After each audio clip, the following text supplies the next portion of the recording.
Good evening, campers. How are we this fine Tuesday in Australia? I hope you're going well. It's Andy here with another Ask Andy Anything. My friends, first things first, as always, please show me your scores on the doors. How you going out of 10, gang? How's your Tuesday been? I've seen a bit more positivity, in part due to some good news in Victoria, in regional Victoria. But I think the good news is starting to spread around the traps, which is really, really good to see. I think there's a bit of a light at the end of this tunnel. Watch Leanne Pilkington really give the Sydney market a really good rap, particularly in the sort of northern beaches in like sort of second ring of suburbia outside of the city. I think people are really coming to understand that they don't have to be in the CBD anymore. So regional areas are getting a much better rap now, which is not a bad thing in any way, shape or form. So if you look, you don't have to look as hard to see some good news, my friends. So please give us your scores on doors as we go through tonight. If you do want to ask a question while I'm on the show, please send me either a text message on 0451 085 998, or you can stick a question in the comment section below and we'll get right to it on the show tonight. So, my friends, first off, I want to just quickly review the good news that came through for regional Victoria today. Our man Dan, he as of Wednesday at 11:59, so tomorrow night at 11:59 p.m. The regional Victoria, because of how well they've done, so brilliant effort from everybody in regional Victoria for doing the right thing with everything. You guys and gals are going to get to head on to the third step of the plan out of COVID. So that means from a real estate point of view, auctions are allowed to take place under the hammer out there in the street, which is amazing. I mean, obviously for me as an auction aficionado, I'm really looking forward to seeing you regional auctioneers kick off and really kick some ass, which is going to be amazing. And inspections, you're now allowed up to 10 people, but you still need to make sure that they are pre-registered. So my friends, make sure that if you are going to sort of book inspections in, make sure you can utilize your time and your diary more effectively, which is great. But you probably don't want to advertise open for inspections in case you start getting a load of people come off the street thinking that all is well and you can do whatever you want. But my friends, that is good news. That is a good thing. It's good news for everybody. I've had a couple of comments from regional agents saying that they're probably going to stick with their private inspections, and they feel that a lot of their buyers will prefer private inspections as well from a health point of view or whatever the case may be. That might be the case, but at least you're giving yourself an option of trying to maximize your output on any given day. So it's just great to hear that Regional Vic are flying the flag and doing it a damn good job of it. So thank you to all of you lovely people in Regional Victoria that have done everything possible to get those numbers down as much as they can. You've done a cracking job. So hats off to you, and you deserve to get those freedoms, shall we say. I can't believe I'm even saying that. But at least you're getting a chance to do what you want to do and do it to a greater degree. So good for you guys. So 11:59 tomorrow night is when those changes come into play in regional Victoria. Now, a question that I've been asked on a couple of occasions, but I really wanted to tackle this one because I've had, just in the last sort of 48 hours, I've had sort of 3 or 4 different people ask us the question around marketing money and spending and where they should be spending their money in order to get front and center with their, in their local area, in their communities, particularly around the chat of sponsorship of local clubs and local community groups and all those sorts of things. Okay, so the question that I want to ask in retort is, do we realize how much value the skills that we have, how much value they bring to community groups, organizations and sports teams and all those sorts of things? That's the question that I want to ask in retort. Now, Reason being is because when I think it was in 2012, and we just moved into our first house, Flick and I, and we were saving up like mad for a wedding, and I was skint basically. I wasn't exactly very well off. Now I knew I needed to do some community work, but I couldn't afford the sponsorship. So what I did, so I got thrown into some charity auctions, and it was after I did one particular one at the local soccer club, and we raised like $500 or $600 or something. Nothing world breaking, but it meant something to them. And as I was walking out, I went, hold on. Chances are, well, I know I can't afford to just give them $500-$600 out my back pocket, but me being there resulted in them gaining an extra $500-$600, and that got me thinking, right? How much value can I bring with the skills that I have at my disposal to local community groups? So the next thing I did was approach a school, and I said, look, I don't want any sort of branding or material out in your school in any way, shape, or form until I've earned your trust. And the headmaster sat back and he said, well, what do you want to do? And I said, well, I just want to help. I want to actually show you some value, provide you some value with what I know and what I can do. And then hopefully sometime down the track, you might feel that you're comfortable enough to repay the favor. So when it comes to, I'll get back to you in a second, Andy. So when it comes to the whole topic of sponsorship, one of the big things that I believe real estate businesses across the board make a huge mistake with is they turn themselves into walking ATMs. They literally feel that community engagement means throwing money at something, getting a sponsor board, and that's them being engaged with the community. Because on the board it says ABC Real Estate, here for the community. Now, don't get me wrong, giving out some of your hard-earned dollars to community groups and whatnot, it's a good gesture, right? It's a good gesture. Don't get me wrong. But at the same time, for one, you're not going to see your dollars returning from any sort of value point of view. I beg anybody to tell me tonight in the comment section that their sponsorship, like if they physically just go and pay money and get a signboard up, they know for a fact that results in them getting listings just off a board across a hoarding across the side of an oval or something. Chances are, my friends, it really, really doesn't happen. If you want to create a genuine collaboration and a connection with a community group, because ultimately a lot of us only do it for sales agents do it for listings. Okay, they do it to try and get listings, and BDMs, they try and do it to get landlords. We want to ultimately see the value return in form of business. But in order to do that, you've got to think a lot differently about how you go about your community involvement. Because I don't know about you, but I don't know if I could potentially afford to go out sponsoring people again in the short term. If I was a frontline agent in Victoria, especially, there's hardly any chance of that being possible. But what we do have are skills that a lot of these community groups don't have. So let's break it down for a second. Generally speaking, if you're in the real estate profession, the one thing that you should be good at, is talking to people. All right. Being able to connect with people from a communication point of view, in terms of being able to strike up conversations and create engagement with people. Okay, that is the one thing that we perhaps should be good at, right?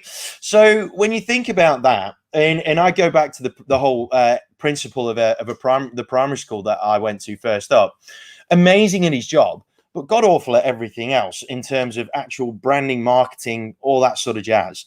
So I said to him, look, give me a chance to sort of help you spruik your open night, right? And I think we doubled the intake of people that turned up on that night, which resulted in more numbers coming through the door at the start of the year, which is awesome. With the soccer club, we started Friday night football. And again, through the things that I knew what to do, like with respect to social media stuff, with regards to getting some boards up, but also with regards to, selling the event, because that's what we do. We sell stuff, right? We tripled the gate. We tripled the revenue on the gate every single time we had Friday night football. And the thing is that did not cost me a cent. It really didn't cost me a cent. It cost me a bit of time, but here's my point, my friends. Here is my point. We don't realize as a real estate industry and as a profession how much time we give up, how much time we waste, and how much time we potentially have to give to people. So on my website, with Sold By, and I started Sold By Community, I put a little philosophy on there that if we were to donate 3 to 5% of our time and offer our skills and services to local community groups, charities, and schools and networks and whatnot, the world would be a better place for free. Now, I actually did a little bit of a study, right, to see, well, what does 3 to 5% of my time equate to? And I think it turned out that it equated to around about 1 3/4 episodes of Bachelor in Paradise, I think it was, which I can afford to not watch. So, my friends, when we think about how we're going to create community engagement and community connection, please, the last thing that I believe you should be doing is giving away money, because that is all you're going to be perceived to be doing, is giving away money. However, if you're prepared to just give up a small percentage, a minute percentage of your time, the amount of value that your skills can bring to the table for a lot of these organizations is way beyond anything that any of you could afford.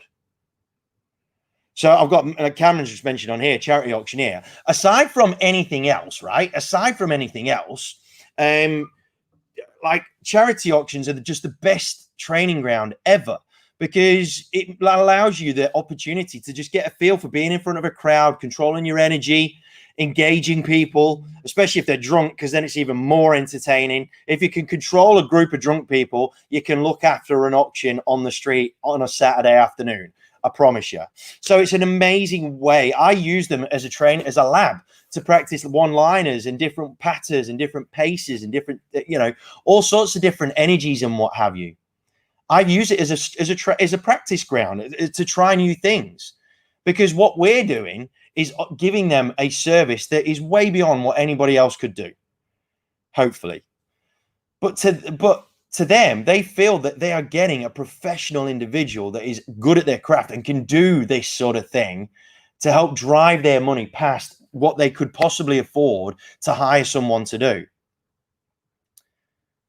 Gang, I think my total at the minute, and I'm just we're considering one-man band, aside from the odd job or two where I've had a couple of the guys help us out when I've been double booked or whatever. In charity auctions and community work and whatnot, and I'm not saying this to impress anyone, I'm saying this to impress upon you how much value you can bring as an individual with your skills. I have raised, on average, around about 200 grand a year for communities and charities and organizations, non-for-profits and stuff.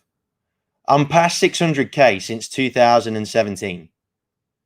And like I said, I'm not saying that to impress anyone. The only reason why I put that little counter up there was because it made me realize how much value I was actually giving. There's no way known I could have given away 600 grand of dollars. Of course I couldn't. So you see what I mean, gang? With this whole thing around sponsorship, we need to get our minds out of the old school print money, because that's what we can do. And we need to think about just donating a little of our time, which we all have spare, right? I don't care what anybody says. We have it spare in our real estate offices. We really do. And if we donated some of that time and take our skill sets to them, they would be a damn sight better off. And not only that, your brand is only as strong as the individuals behind it. And so the fact that you as individuals get to actually go out and connect with these people means that any sort of relationship that you have moving forward will be so much more solid. So much more solid. So gang, please, if you are thinking about where to spend, your marketing money and whether it's worth investing your dollars in some signage or things of that sort of nature, have a real hard think about what you can do with your time and your skills in order to provide tangible value for your communities, because it's there. It's all there.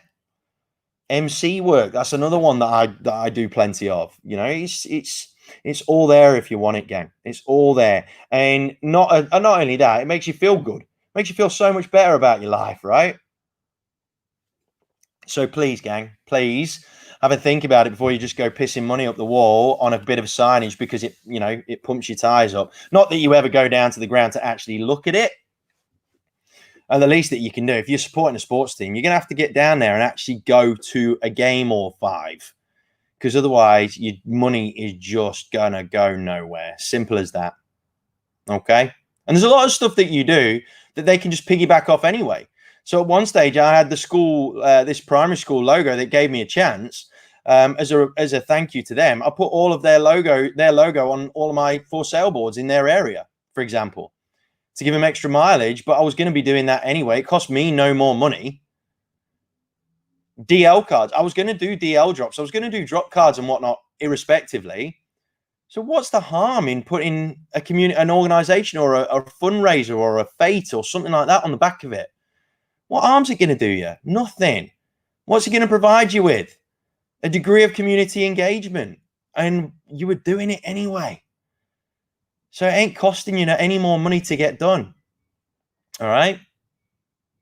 I'm just conscious that a lot of people are going to go back into old school thinking with a lot of this sort of stuff. And it's just not going to fly when the economy is doing what it's doing. I don't care who you are. None of us can afford to be just going throwing money around community organizations. But we've certainly got time.